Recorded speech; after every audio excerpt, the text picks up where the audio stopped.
நண்பர்களே, சுலைமான் திலக்கு பயலுகடா. ஒரு சுலைமான் திலக்கு பயலுகடா. ஆமா, நம்ம அண்ணன் சுலைமான் திலக்கு அண்ணன் இன்னைக்கு என் மகளுக்கு குடியரசு அதுமா இன்னைக்கு ஃபுல்லா எனக்கு கிஃப்ட் வாங்கி கொடுத்துருக்காரு. எல்லாருக்கும் குடியரசு வாழ்த்துக்கள் சொல்லுங்க. எல்லாரும் குடியரசு வாழ்த்துக்கள். வாழ்த்துக்கள் வாழ்த்துக்கள். வாழ்த்துக்கள். இது யார் வாங்கி கொடுத்தது?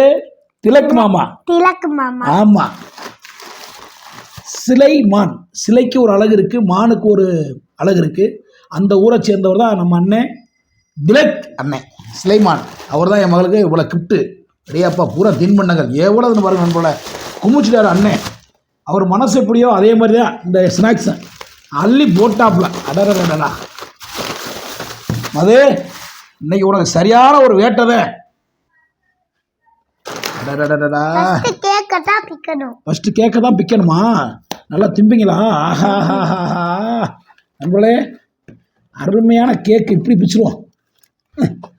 ஆஹா, இன்னைக்கு மதுக்கு சரியான ஒரு சாப்பாடு தான். போங்க, நீங்கள் சாப்பிடவே மாட்டீங்க மது. ஏப்பா இது என்னன்னு பார்த்துருமா? இன்னும் கும்பிட்டு வேணா எப்படி ஒரே திங்க முடியும்?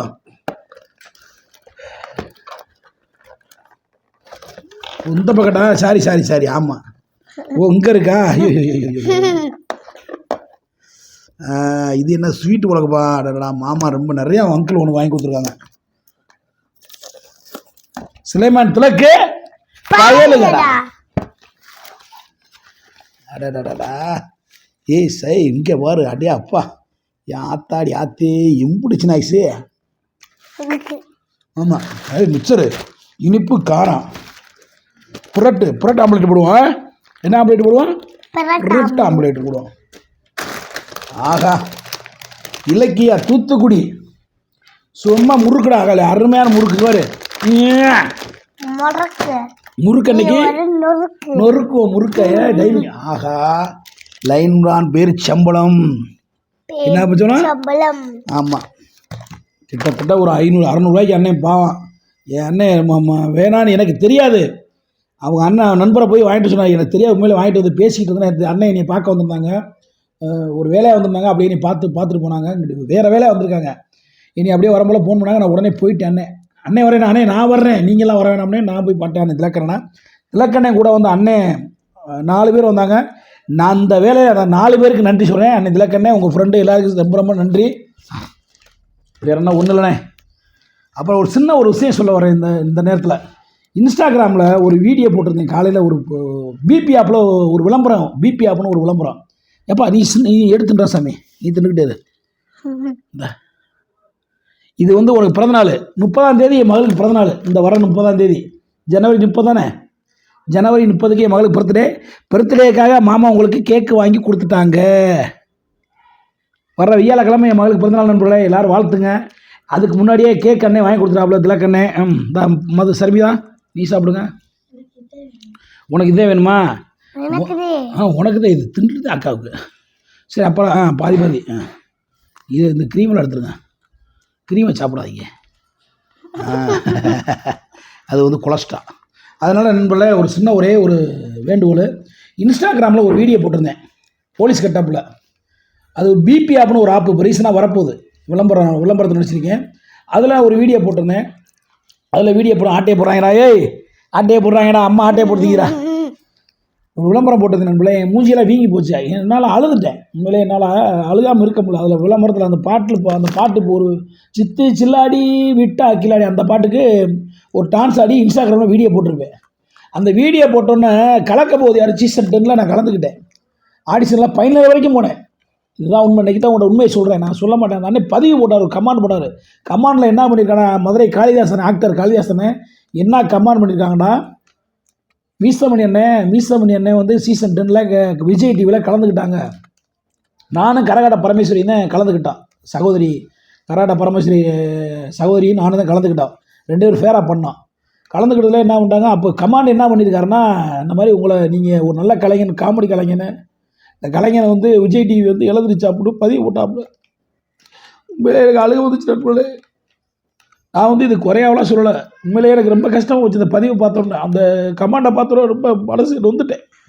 நீங்கள் வேணால் போய் பாருங்கள், இன்ஸ்டாகிராமில் அந்த பதிவில் அதை கமெண்ட் பண்ணியிருப்பாப்புல. காளிதாஸ் ஆக்டர் காளிதாஸ்ன்னு இருக்கார், அவர் கமெண்ட் பண்ணாப்புல. இந்த மாதிரி விஜய் டிவி இதே உங்களை இழந்துருச்சுன்னு அப்போல்லாம் இல்லைண்ணே. நமக்கு திறமை இருந்தாலும் ஒன்றும் பண்ண முடியாது. பண பலம் இல்லை, ஆள் பலம் இல்லை. நம்ம திறமையை வச்சுட்டு ஒன்றும் ஜெயிக்க முடியாதுன்னு நான் தெரிஞ்சுக்கிட்டு அதை பதிவு பார்த்துட்டு என்னால் இன்ன வரைக்கும் அழுதுகிட்டே இருக்கேன். காலையில் அந்த வீடியோ போட்டாலும் அந்த பதிவை பார்த்துட்டு போல இப்போ வரைக்கும் அழுதுகிட்டே இருக்கேன். என்னால் முடியலை. அதான் பதிவு அவ்வளோ ஒரு உணர்வுபூர்வமாக போட்டாப்புல. ஒரு நல்ல கலைஞனே விஜய் டிவி இழந்துருச்சுட்டாப்புல. அப்படிலாம் இல்லைண்ணே, நம்ம தானே விஜய் டிவி இழந்துட்டான், நமக்கு வாய்ப்பு கிடைக்கல. அதனால் யாரும் என்ன குறையாவெலாம் சொல்லலை நண்பர்களே, குறையாவெலாம் சொல்லலை. Thomson sir, Vijay Bharath sir, நிறைய பேர் இருந்தாங்க டைரக்டர்கள்லாம். அவங்களாம் குறையா சொல்லலை. நமக்கு ராசி இல்லை, யோகம் இல்லை. அதனால் வந்து நான் வந்து குறையாவெலாம் சொல்லலை. நமக்கு டயம் சரியில்லை, நேரம் கழிச்சிடல. ரெண்டாவது பணபலம், ஆள் பலம்லாம் இல்லைன்னா சினிமாவில் ஜெயிக்க முடியாது நண்பர்களே. சினிமாவில் பணபலம், ஆள் பலம், சப்போர்ட்லாம் இல்லைன்னா சிங்கிளாகலாம் போய் ஜெயிக்க முடியாது. அதெல்லாம் பழைய காலம். இந்த காலத்துலலாம் போய் திறமை இருந்தாலும் நம்ம வெளியே வர்றதுக்கு நம்ம யாராவது எடுத்துக்கொண்டு வரணும். நமக்கு எடுத்துக்கொண்டு கூட எனக்கு ஆள் இல்லை. நானே சொல்லக்கூடாது நான் நல்லா கலைஞன்னு. அன்னைக்கு காளிதாசன் அந்த கமாண்டில் பதிவு பண்ணாங்க. உண்மையிலே அந்த கமாண்டு போட்டதுல இன்ன வரைக்கும் அழுதுகிட்டு இருக்கேன். அதை நீ கொடிஸ்தன அன்றைக்கி அழுகக்கூடாது. இருந்தாலும் என்னால் ஜீரணிக்க முடியல. நான் ஃபைனல் வரைக்கும் போனேன், எல்லாத்தையும் பண்ணேன். ஆடிஷன் ஃபுல்லாக எல்லா ஆடிஷன் அட்டன் பண்ணேன். நான் சகோதரி கராட்ட பரமேஸ்வரி என்னால் பேசக்கூட முடியல. மனசு ரொம்ப வேதனையாக இருக்குது. இவெல்லாம் அடக்கி வச்சுக்கிட்டு இருந்தேன். யார்ட்டாவது சொல்கிறது நல்லா தான் பண்ணான். அவங்கள கராட்ட பரமேஸ்வரி நான் நல்லா பர்ஃபார்ம்லாம் பண்ணேன். அவ்வளோதான். எங்களுக்கு யோகம் இல்லை என்ன சொல்லணும். யோகம் இல்லை, ராசி இல்லை. நமக்கு விஜய் டிவியில் நடிக்கணும் விதி இல்லை, தலையில் எழுத்து இல்லை. அதனால் வெளியே வந்துட்டோம். ஆனால் இப்போ சீசன் 2 நல்லா போய்கிட்டு இருக்கு. வெற்றியெல்லாம் நல்லா நடந்துட்டு நல்லா காமெடி பண்ணுறாங்க எல்லோரும். அதில் இருக்கவங்க எல்லாருமே இப்போ சீசன் 2 இருக்கவங்க எல்லாருமே நல்ல நண்பர்கள். இதய முரளிலேருந்து கலையரசன், இதய முரளி, அப்புறம் சார்லஸு, நிறைய பேர் எனக்கு எல்லாருமே அங்கே இருக்கவங்க 10 பேருமே எனக்கு தெரிஞ்சவங்க தான். நான் எல்லாருமே ஒன்றாத்தான் பார்ட்டிசிபேட் பண்ணேன். அவர் நம்ம டாக்டர் திவாகர் எல்லாருமே அங்கே போய் தான் பழகணும். எல்லாம் நல்லா போயிட்டுருக்கு. நல்லா வெற்றிகரமாக அந்த சீசன் முடியணும் வாழ்த்துறேன். நமக்கு ராசி இல்லை அண்ணே. காளிதாசனே நீங்கள் கமாண்ட் போட்டது உண்மையிலேயே எனக்கு இன்ன வரைக்கும் என்னால் மனசு கேட்க தாங்க முடியல. அழுகிட்டாலே மனசு கஷ்டமாக இருக்குண்ணே. நீ அந்த மாதிரி உணர்வுபூர்வமாக பதிவு போட்டீங்க. அந்த கமாண்ட் பார்த்ததுலேருந்து என்னால் அழுக முடியல, அழுகிட்டே இருக்கேன். என் மகள் அழுதுருச்சு பாவம். நான் அழுது பார்த்து ஒரு வீடியோவே திருப்பி அதுக்கு ஒரு ரிப்ளை பண்ணியிருக்கேன். அந்த வீடியோவை போட்டிருக்கேன். இன்ஸ்டாகிராமில் போய் பாருங்கள். மீச பண்ணிட்டு ஐடி இருக்கேன். இதை எனக்கு நீங்கள் லைக் பண்ணா ஷேர் பண்ண நண்பர்களே. ஒரு கலைஞரோட வாழ்வாதாரத்தை போகிற எவ்வளோ கஷ்டமாக இருக்குது. முன்னாடி அழுகிறேன். என் பிள்ளைய பார்த்துக்கிட்டு இருக்காங்க வீடியோ.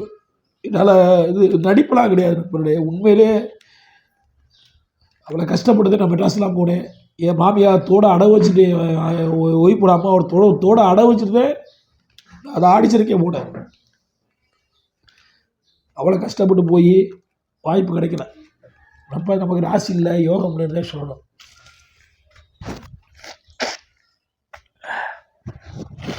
இன்றைக்கி வந்து குடியரசு எல்லோரும் ஹேப்பியாக இருங்க, சந்தோஷமாக இருங்க. திறமை இருந்தாலும் யோகம் இருக்கணும். அதுதான் நான் சொல்லுவேன். ஓகே நண்பர்களே, மற்றொரு வீடியோவில் உங்களை சந்திக்கும் வரை உங்களிடத்து விடைபெறுவது மதுரை பிசப்படி. எல்லாரும் ஹெல்மெட் போட்டு வண்டி ஓட்டுங்க. நன்றி, வணக்கம், பாய் நண்பர்களே. பாய்.